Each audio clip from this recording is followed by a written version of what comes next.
जय गुरुदेव एवरीवन।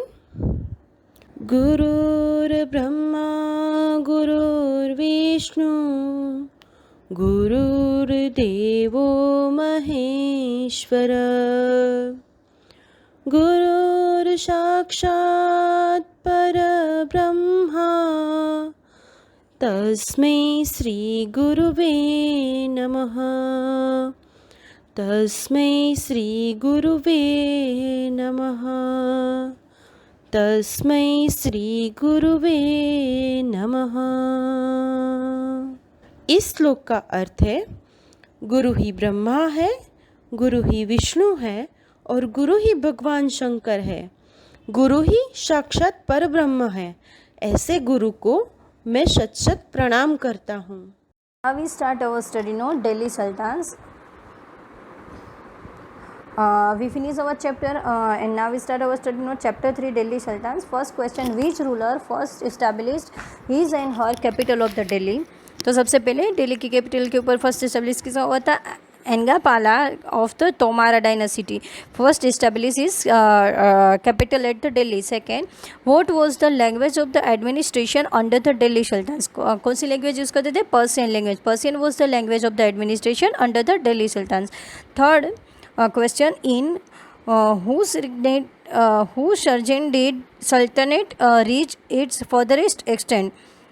कौन था? इन मोहम्मद तुगलक का शासन आया था. जो मोहम्मद तुगलक का शासन आया था वो. Question 4, from which country did Ibn Battuta travel to India? Ibn Battuta ने ट्रैवल किया था, वो कौन सा सिटी था? Morocco.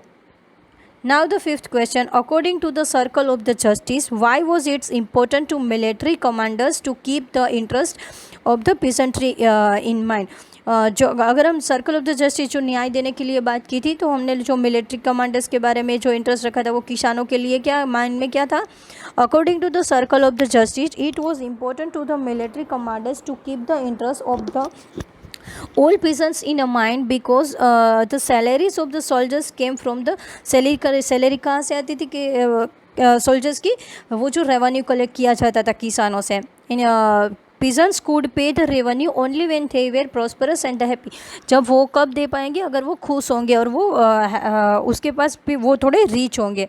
Now the second question, what is meant by the internal and external frontiers of the sultanate?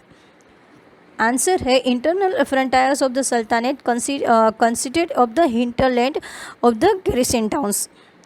The external का मीनिंग था external frontiers refers to the unconquered territory specially in the southern parts of the subcontinent. ये जो southern parts में था.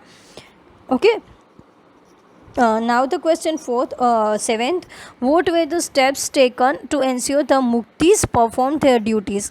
ये क्या duties करते थे? Why do you think they may have wanted to do the orders of the sultans? वो सुल्तान के ऑर्डर के ऊपर ही किया जाता था. तो आपका आंसर रहेगा, टू एंश्योर द मुक्तिस perform their duties their office was made non inheritable and they kept getting shifted from one इक्टा टू अनदर. इन लोगों को क्या किया जाता था? जो मुक्तिस होती थी परफॉर्म करते थे, वो उनकी जो ड्यूटी होती थी वो इनहेरिटेबल होती थी. मतलब अगर इसको मिल गई है तो उसके पापा को मिल गई तो उसके बेटे को मिले, वो कोई कंपलसरी नहीं था. और वो शिफ्टेड होती थी. वो जो शॉर्ट टाइम के लिए, शॉर्ट पीरियड के लिए उन लोगों को ये जो था वो उसका हक था उसके ऊपर. Question 8, do you think the authors of the त्वारिख would provide information about the lives of the ordinary man and women?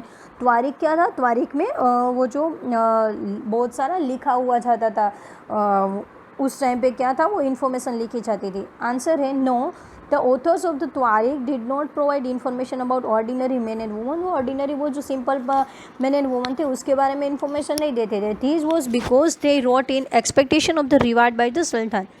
वो जो सुल्तान के द्वारा वो जो रोट लिखा जाता था, expectation of the reward of the sultan के बारे में. Now the question 9, the Razia Sultan was unique in the history of the Delhi Sultanate. Do you think women leaders are expected more readily today? Now answer is, make a list of the current women leaders in our country and compare them and their careers with that of the women leaders of the past. Once you have reached the conclusion, discuss your answer with your teacher.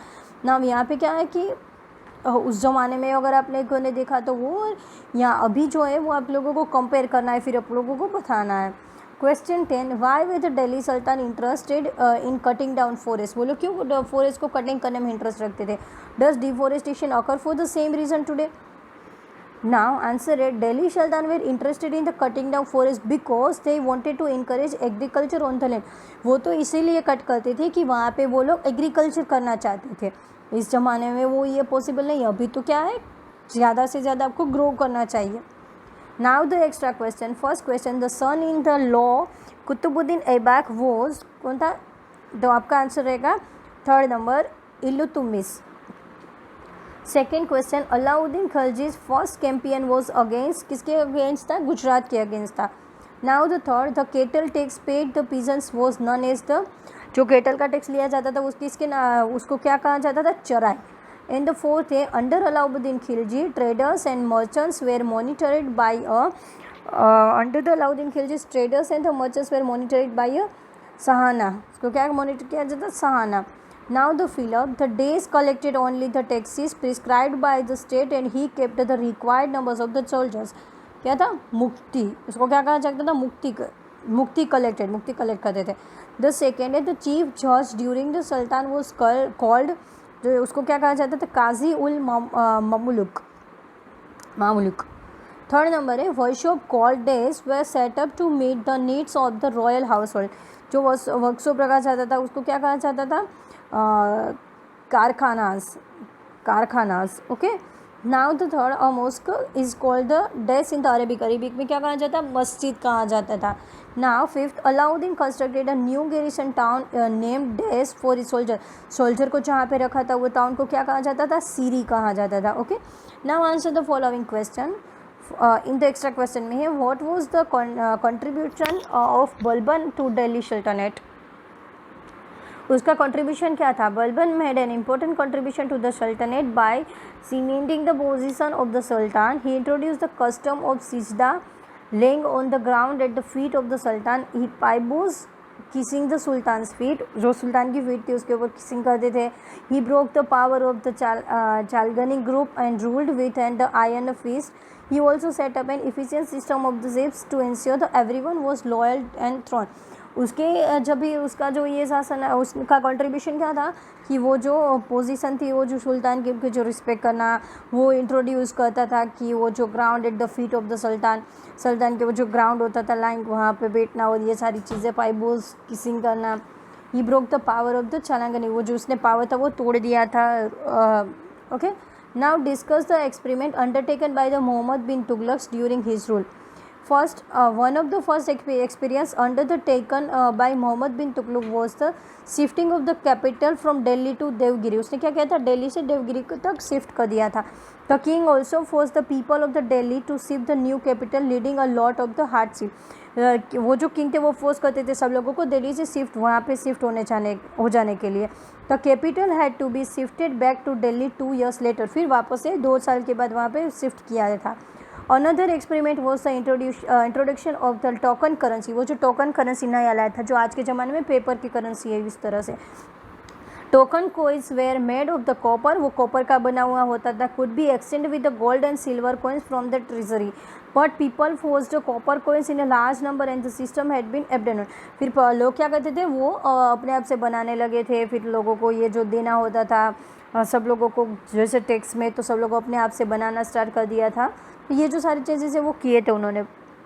Third, what was the revenue arrangements undertaken during the Delhi Sultanate? Land revenue was the main source of the income for the Sultanate. A number of the taxes such खराज क्या चरवाहे के पास से लिया जाता था, revenue वो लिया जाता था किसानों से।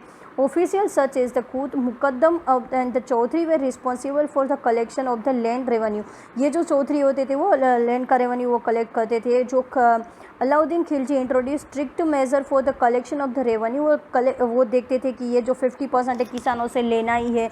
ड्यूरिंग मोहम्मद बिन तुगलक रीजन, उसका जब शासन आया था there were many peasants revolts because of the harsh method used to collect tax.